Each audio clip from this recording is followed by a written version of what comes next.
തല മറന്ന് എണ്ണ തേക്കരുത് എന്ന് നമ്മൾ പലരും കേട്ടിട്ടുണ്ട്. എന്നാൽ എനിക്ക് നിങ്ങളോട് പറയാനുള്ളത്, നിങ്ങൾ തല മറന്ന് എണ്ണ തേക്കണം എന്ന് തന്നെയാണ്. ഈ കൊറോണ കാലത്ത് നമ്മൾ കുളിക്കുമ്പോൾ ദേഹമാസകലം സോപ്പിട്ട് കഴുകും. പക്ഷേ നമ്മുടെ തലയിൽ ഒരു തുള്ളി ഷാമ്പു ഇട്ട് ഈ തലയൊന്ന് കഴുകാനായിട്ട് എത്ര പേർ ഓർക്കാറുണ്ട്, ശ്രദ്ധിക്കാറുണ്ട്? ഈ ചർമ്മരോഗങ്ങൾ ഇപ്പോൾ വളരെ കൂടുതലായിട്ട് കാണാറുണ്ട്. അതും അലർജിയുടെ ഭാഗമായിട്ട് ഉണ്ടാകുന്ന ഒരു പ്രശ്നമാണ്. ഈ അലർജി ഉള്ളവർക്ക് വളരെ എഫക്റ്റീവായിട്ടുള്ള ട്രീറ്റ്മെൻറ്റ് നമുക്ക് മോഡേൺ മെഡിസിനിൽ കൊടുക്കാം.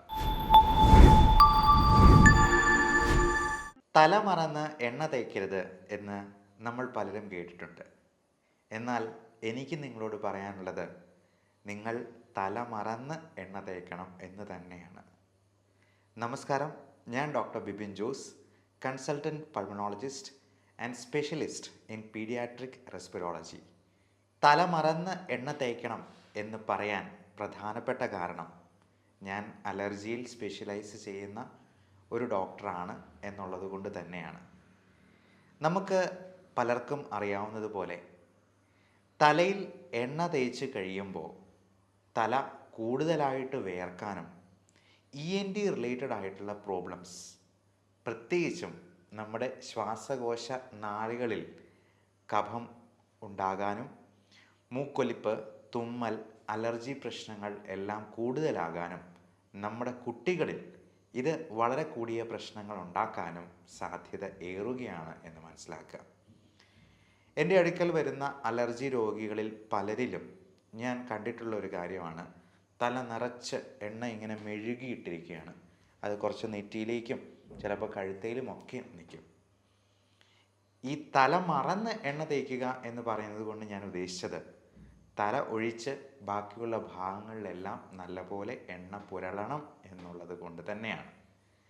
കാരണം തലമുടിയിൽ ഈ എണ്ണ കൂടുതൽ സമയം ഇരുന്നാൽ നമ്മുടെ തല ഒത്തിരി വേർക്കാനും, അത് മാത്രമല്ല പല രീതിയിലുള്ള പൊടിപടലങ്ങൾ നമ്മുടെ തലയിൽ വന്ന് അടിയാനും, നമ്മൾ ശ്വസിക്കുന്ന വായുവിൽ ഈ അലർജൻസ് എല്ലാം ഉള്ളിലോട്ട് പോയി നമുക്കുള്ള അലർജികളും റെസ്പിറേറ്ററി ഇൻഫെക്ഷൻസും ഒക്കെ കൂടുതലാകാനും കാരണമാകും.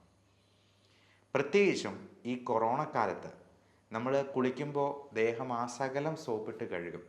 പക്ഷേ നമ്മുടെ തലയിൽ ഒരു തുള്ളി ഷാമ്പു ഇട്ട് ഈ തലയൊന്ന് കഴുകാനായിട്ട് എത്ര പേർ ഓർക്കാറുണ്ട്, ശ്രദ്ധിക്കാറുണ്ട്?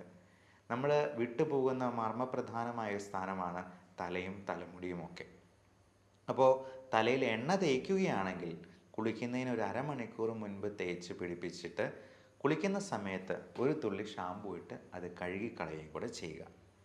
ഇനി തല മറന്ന് എണ്ണ തേക്കുന്നതിനെ പറ്റി നമുക്ക് ചിന്തിക്കാം.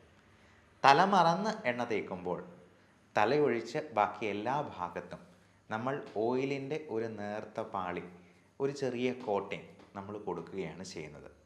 അത് നമ്മുടെ സ്കിന്നിൽ ആവശ്യമായ ഹൈഡ്രേഷൻ ഉണ്ടാകാനായിട്ട് കാരണമാകും. നമുക്കറിയാം, ഇപ്പോൾ പലപ്പോഴും സ്കിൻ ഡിസീസസിന് പ്രധാനപ്പെട്ട കാരണം ഈ ഡീഹൈഡ്രേഷൻ തന്നെയാണ്. അതായത് ആവശ്യമായ ജലാംശം നമ്മുടെ ചർമ്മത്തിൽ ഉണ്ടാകാതെ പോകുന്നത് കൊണ്ട് തന്നെ ചൊറിച്ചിലും മറ്റ് ഫംഗൽ ഇൻഫെക്ഷൻസും ഉണ്ടാകാനായിട്ടുള്ള സാധ്യത ഏറെയാണ്. അതുകൊണ്ട് പലപ്പോഴും നമ്മൾ ഒരു ഹൈഡ്രേറ്റ് ചെയ്യാനായിട്ടുള്ള ജെല്ല് വേറെ പ്രിസ്ക്രൈബ് ചെയ്ത് കൊടുക്കുകയാണ് ചെയ്യാറ്. അത് കുളിച്ചതിന് ശേഷം അല്പം നനവോടുകൂടി ഈ മോയ്സ്ചറൈസിങ് ജെല്ല് പുരട്ടാനായിട്ടാണ് നമ്മൾ പേഷ്യൻസിനടുത്തും പറഞ്ഞു കൊടുക്കാറുള്ളത്. അതോടൊപ്പം ധാരാളം വെള്ളം കുടിക്കാനും പറയും. ഒരു ദിവസം 3 ലിറ്ററെങ്കിലും വെള്ളം ആരോഗ്യമുള്ള ഒരാൾ കുടിക്കണമെന്നാണ് അർത്ഥം. കിഡ്നി രോഗികളിലും ഹൃദയത്തിൻ്റെ പമ്പിങ് കുറഞ്ഞിട്ടുള്ള രോഗികളിലും ലിവർ സിറോസിസ് പോലുള്ള പ്രശ്നങ്ങളുള്ളവരിലുമൊക്കെ ഈ അളവിന് കുറച്ച് റെസ്ട്രിക്ഷൻ ഉണ്ട്.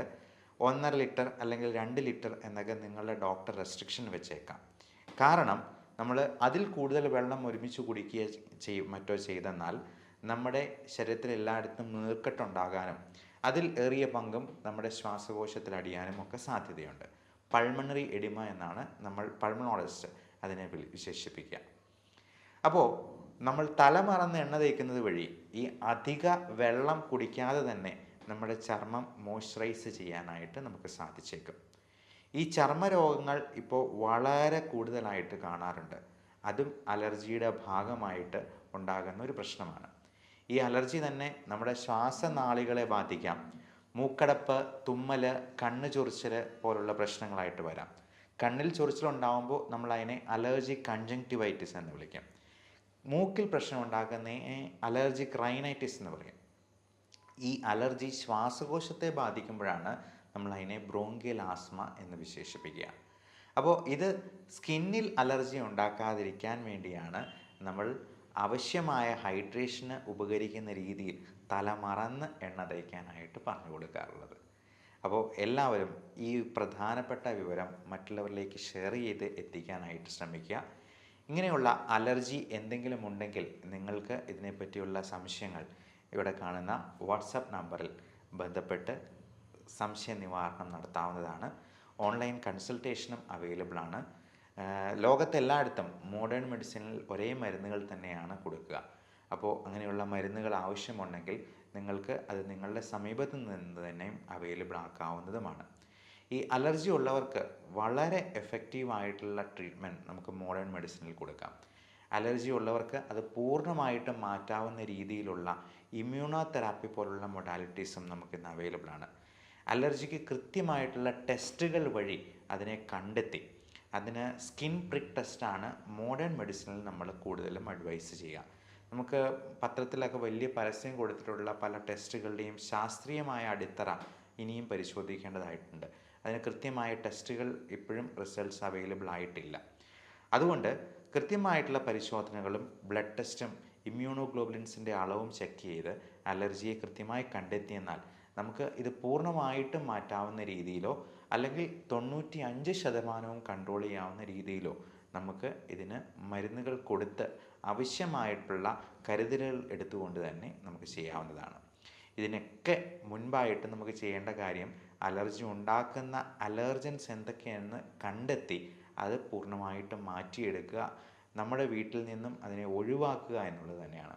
അപ്പോൾ ഈ അലർജൻസ് എന്തൊക്കെയാണ് എന്നുള്ളതിനെ പറ്റിയും കൃത്യമായിട്ടുള്ള വിവരണങ്ങളും നിർദ്ദേശങ്ങളും നിങ്ങൾക്ക് തരുന്നതാണ്. Everyone stay healthy, stay safe. അപ്പോൾ നിങ്ങളുടെ കുട്ടികളോട് പീഡിയാട്രിക് പൾമണോളജിയിൽ സ്പെഷ്യലൈസ് ചെയ്തിരിക്കുന്ന ഒരു ഡോക്ടർ എന്ന നിലയിൽ ഞാൻ വീണ്ടും പറയുന്നു, തല മറന്ന് എണ്ണ തേൽക്കുക. നന്ദി, നമസ്കാരം.